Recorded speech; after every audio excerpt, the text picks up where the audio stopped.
Welcome into another edition of the Cubs REKAP Podcast, a presentation of our REKAP YouTube channel and available audio only everywhere you get your favorite podcasts with my partner, Gordon Wittenmyer. I'm David Kaplan. Let's get right into it. We've got a week in.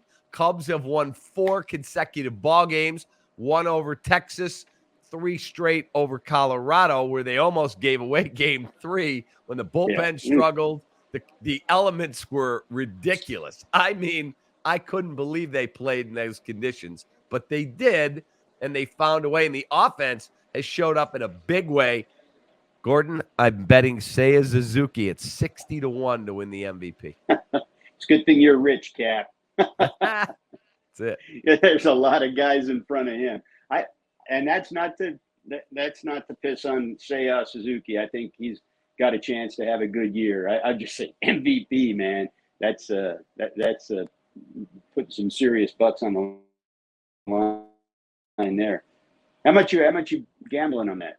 I had $50 on it. Okay, you can handle that. Yeah, $50 wins you $3,000 if it hits. That'd be pretty cool. I thought I'll celebrate with you on that one since you'll be buying. I will buy dinner. If I hit that, I will buy dinner because this guy's been unbelievable. First 6 games, he's had at least 1 ball in each game, 100 mile an hour or faster exit velocity. He had a home run 2 nights ago. That was 115 miles an hour, faster than any ball by any Cub in 2023. Pretty cool. Yeah, that's not bad. You know, the guy I like is, man, I don't know how you can't love Christopher Morel, right? I mean, I don't love him when he's trying to play third base, but the energy that guy brings and the ability to hit, it's amazing. You know, this is what the game is about. Guys like him. So he's not going to win an MVP, but I want to see him play every day. I want to see him continue to play every day and be in that lineup because just the energy alone he brings is infectious and is good for everybody else. All right, let me ask you a question. I talked to a former Major League scout. He covered Latin America. And we were on the phone because we're friends. And he's retired, but he watches every game he can get his hands on. I mean, literally, that's all he does is watch baseball. And he said to me, he goes, look, Christopher Morel will be a better offensive player than Carlos Correa when their careers are both done. He said, I'm telling you, he's a better player than he is offensively. I said, well, that's a big statement. He said, maybe, but he said, this is what I did for a living. I'm telling you, I'm accurate. But he said, defensively, he said, I would move him today to second base. He said he was signed as a shortstop. He's not going to play shortstop. He said, Nico Horner, you could put him at third and he wouldn't skip a beat. Give him a few games, he'd be ready to go. He said Morel, in his opinion, does not handle the hot corners. And that ball gets on you, man, you got to be, like, that's got to be your position for a long time. He said Nico could make that transition, having not played it, and put Morel at second. What do you think of that? I think the Morel at second part works fine for me because you can hide a lot of guys at second base. The ball doesn't get on you as fast as you're alluding to. It's a shorter throw. You have more time to do things. That would be the better place for him, a deficient fielder. There's no question. But I don't want to mess up a good thing on that middle infield. Those 2 guys in that middle infield are special compared to the rest of the league. I don't want to mess that up. And up the middle does matter. And this team is built for the run prevention. The guys in the field are the baseline for that. So I wouldn't want to mess with moving Nico around, even though I think he probably could handle third. I don't know that he'd be as good at third as he is at second. But I like those 2 guys in the middle. Stick Morel at DH if you have to. I mean, he's young and he's energetic for a guy to be just not playing in the field. Or do what you're doing now. See if you can get anything, squeeze anything out of him as a third baseman in a part-time role. He did just say to that. Keep him active. Because Morel has been asked, could you handle DH? He said, I want to play, man. I feel like I'm a better Yeah. offensive player when I'm in the field and engaged. Frank Thomas Yeah. has told me that. He goes, DHing. He goes, dude, unless you're 35 years old, it sucks. You want to be Yeah. on the field and in the action. So this guy said that to this guy, and he said, then run him out there every day and see if he can figure it out. But understand, like last night when a routine ground ball, not a rocket, and he's going to airmail first base, till he gets comfortable, that stuff's going to happen. Yeah, there's no question about that. And he may never get there. But what they're doing right now is probably what you can do with him. I'll say this, some people might be saying, well, if you can't use him in an optimal way like that, then maybe you ought to try to get value out of him and go get something for him. I don't like that idea, because I do think that what he brings as a total package to your ball club is hard to find. I think if it doesn't quite fall into that category of special because he can't do anything really defensively at this point, it's at least hard to find. And I like what he brings. What you saw in the home opener with Imanaga coming in as an exciting new guy and showing the exuberance and the emotion and pitching well, and Morel with the Little League home run and all the excitement that he brings to moments like that, and just even moments before that, moments after that, the way he engages with his teammates. That's this Cubs team at its best. That's what, if you're a fan, you want to see, you hope to see on a somewhat regular basis this year. That's a team that kind of emotion, and certainly the kind of success, that starts with a guy like Imanaga, if he's able to maintain that, that's a recipe for success as well. I just like who Morel is as a baseball player, and I think that's an important part of the equation. So I want to bring this up to you. You and I have both said this. We've both been very strong.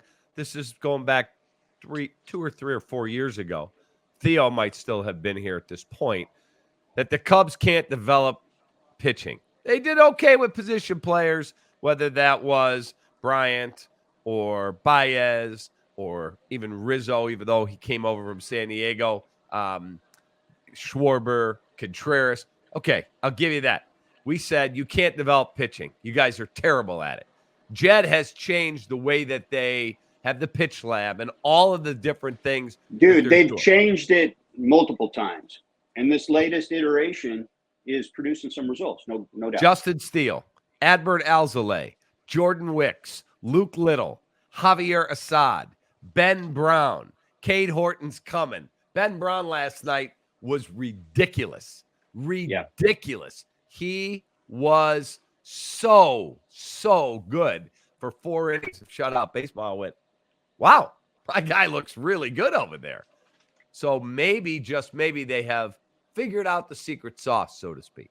Well, okay, so Ben Brown's a 33rd round draft pick, and he's not a guy that they drafted in the 33rd round. They went and got him, and they got him, or David Robertson a couple of years ago from the Phillies organization, because he had promise, because what they saw of him as a pro suggested that some of this might be coming. So I give him credit for that. Assad is their guy. Give him credit for that. So, yes, it's starting to work. Now, saying they figured it out, these things change all the time. And so we'll find out. But, again, this isn't about – I don't want to make any broad statements about where they're going to be or anything like that. But when you do look at how they handled, for instance, Wednesday's game, and by the way, brutal freaking conditions, you get Brown as the second guy in that game after he's been torched by the Rangers in his debut. Now he's at home. He's had a couple days to get his feet under him. Bring him in, not as the starting pitcher, but as the second guy in the game. The tone of the game's already underway. Now he's got a chance anyway to maybe have his best approach. And it worked. 4 innings. Yep. But here's the other thing that did. It was over 50 pitches. Now it sets you up because you're going to need a fifth starter. And you don't know if you're going to have the bullpen ready to go and do the same kind of thing again. Now he's set up. Maybe he makes that start the next time. He should. And it's against the Padres, so it's a different team, and it's a different lineup. But at least he's in position, and now you have that choice too because he's stretched out. He can do the same thing again if you decide to go with an opener, or even maybe two guys, go with a righty lefty and then bring him in. You could do that, or you could just start him. But so this is all part of figuring out what they're going to do without Justin Steele, right? Because that is such a huge loss. Assad looked really good in his season debut. I don't know what you're going to get going forward. That was a pretty good sign. So and the schedule, by the way, gets a hell of a lot tougher moving forward for about the next month. So the way they're using the pitching staff and is as important, I think, as the way a couple of guys have stepped up here the last couple of days.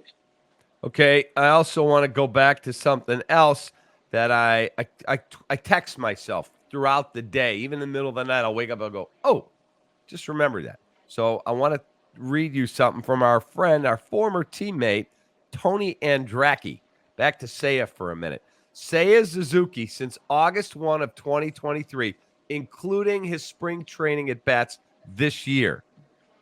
In 71 games played, he's hitting .363 with a .418, 722, 1140 OPS, 20 home runs, 58 RBIs in 71 games.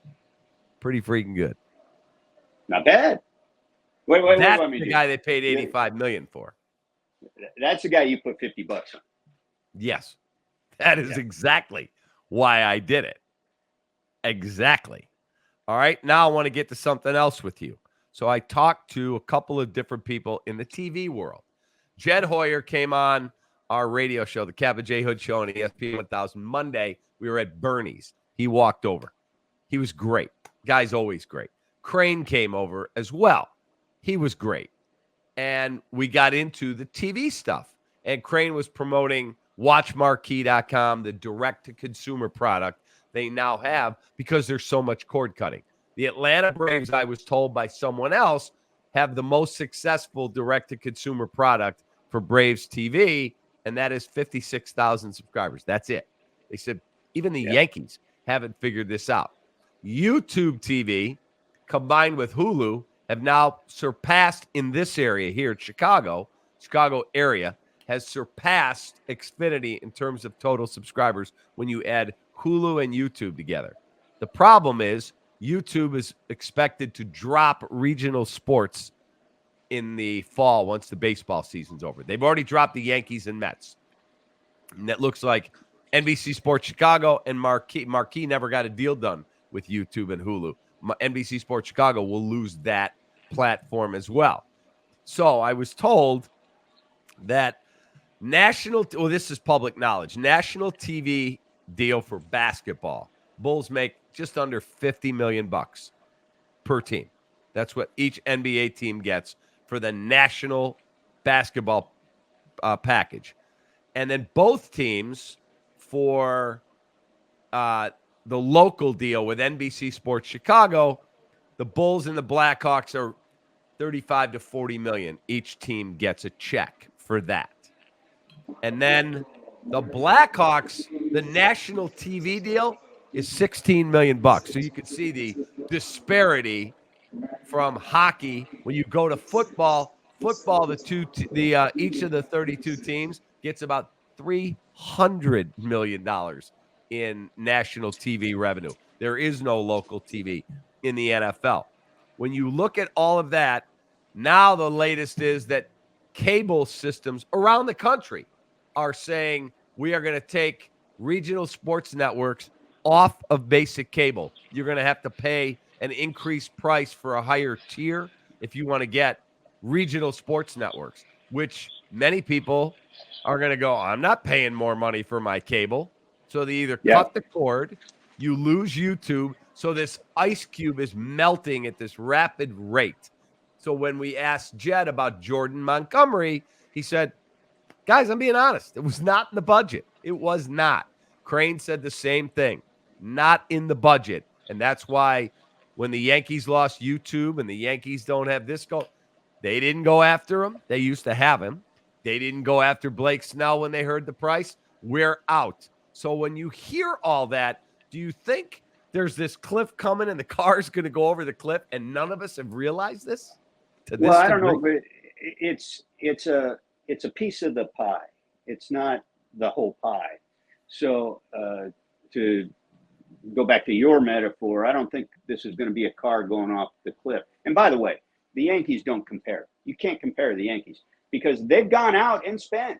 They've gone out and committed long-term deals, even within this landscape. By the way, for people that don't understand what the difference is here, streaming is the future, and I think we all kind of know that. And most of the people watching this or listening to this are probably very familiar with streaming.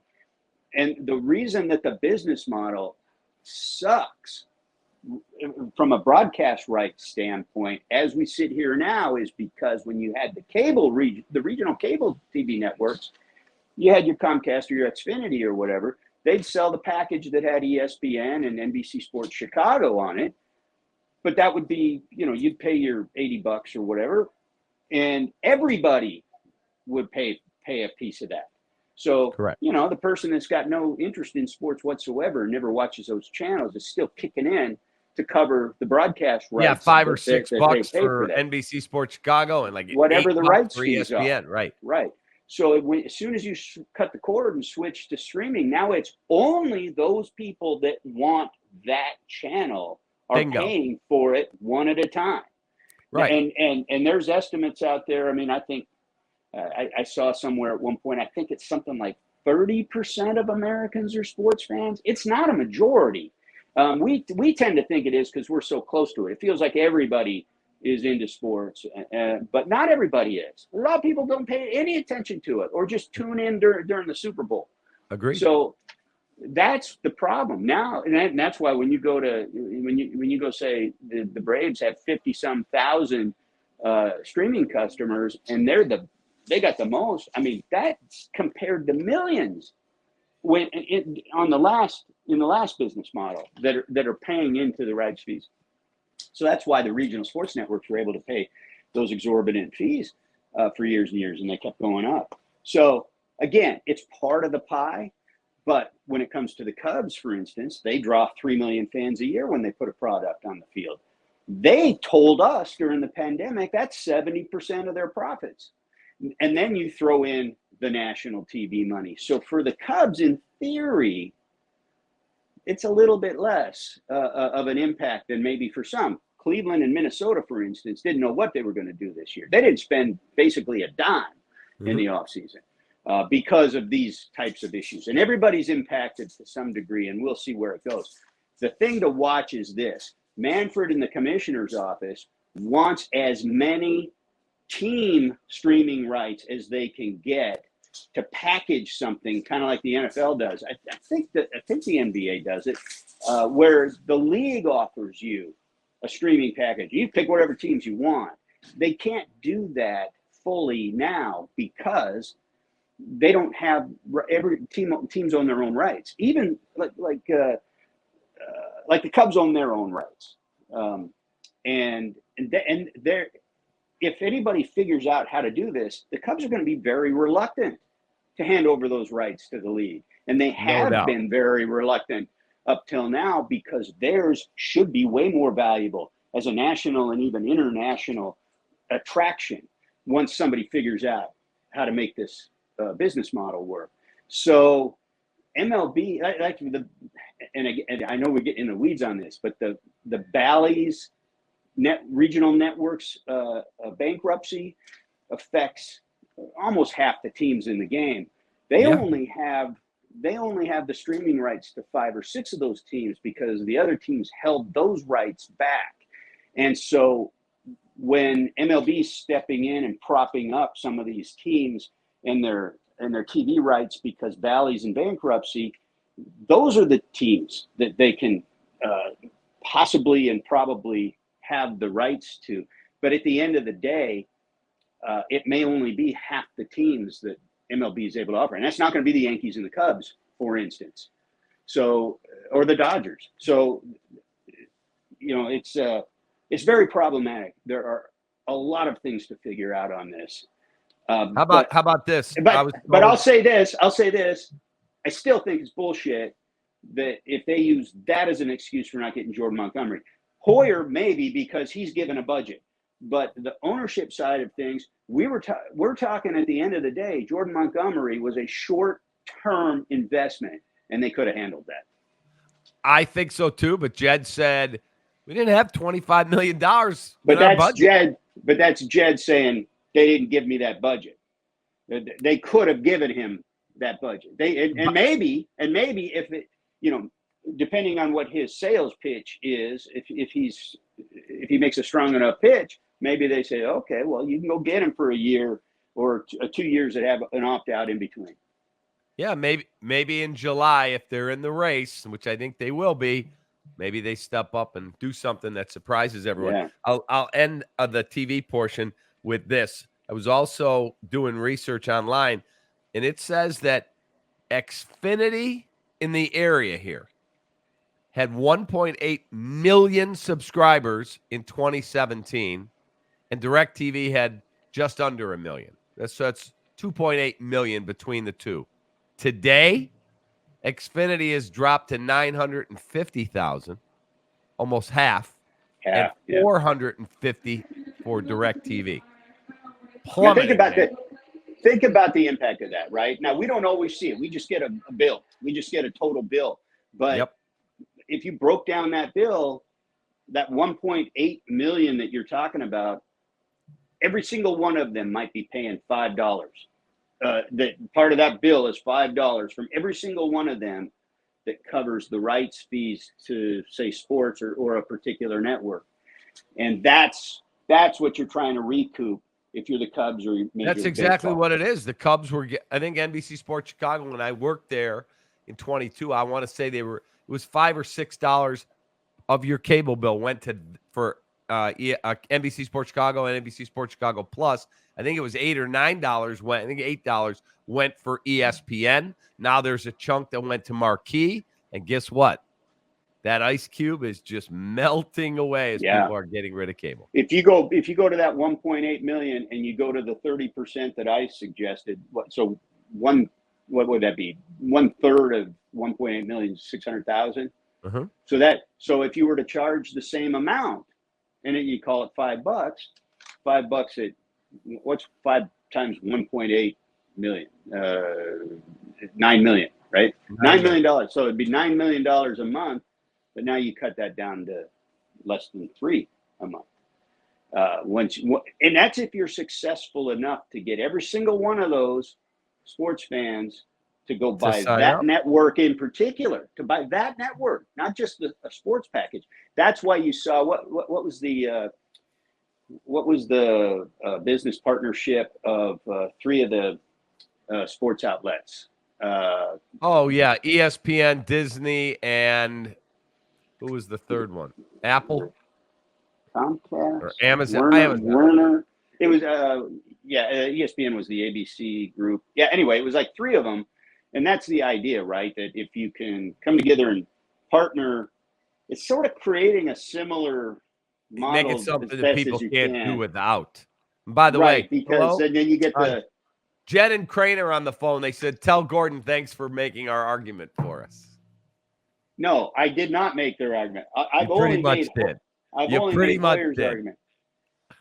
I didn't. They still do better. And Montgomery's a short-term deal. They're still making money in the short term. They can still handle that in the short term. And by the way, here's the other thing that might come into play, Cap, and they ought to really consider this.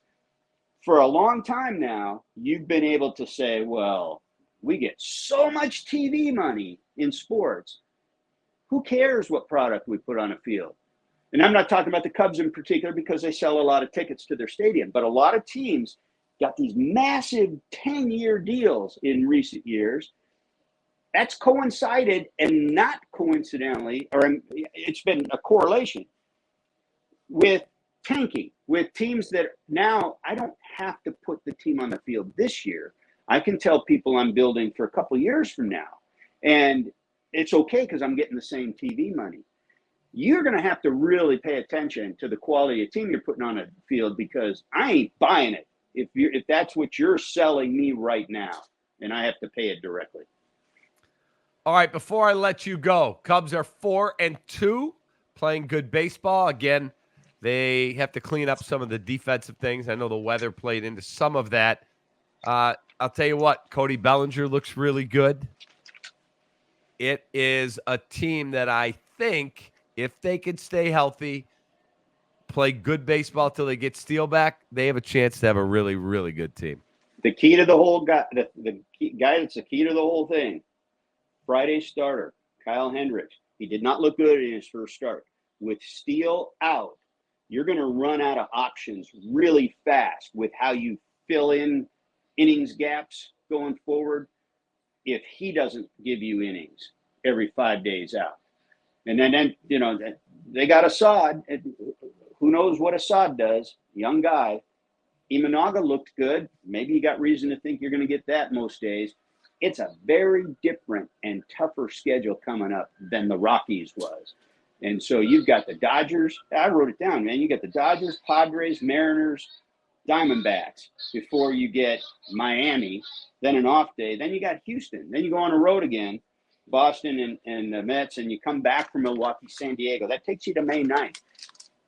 Steele's not back by then. That's a lot to cover against some really good teams until Steele gets back. I've been warming my arm up, Gordon. Torn rotator cuff and all. I'm ready to go. They might need you, man. You got a knuckleball? I do not have a knuckleball. Got a fork forkball. One. Take Everybody's that. got a forkball now. Hey, man, where are you? You know what? I tell you what. Let's put that question out. I'm at an airport. I'm at the airport in Philadelphia. But anybody watching this, they're probably saying, where the hell is he? Send us your guesses. Send them to Cap or me. Yeah, Twitter. send it to email us, recap@thecapman.com, REKAP@thecapman.com. If you can guess where he is, we'll send you a gift card to Lou Malnati's. And we'll tell you, and we'll tell you on the next podcast. Deal. Hey, man, have a great rest of your day, and we'll talk soon. All right, man. Sounds good. All right. There he is. That's my guy, Gordon Wittenmyer. Where could he be? Recap@thecapman.com. You can win dinner at Lou Malnati's if you're the first one in with the right answer. For Gordon, I'm Cap. Cubbies 4-2, baby. Bring on the Dodgers. Take that.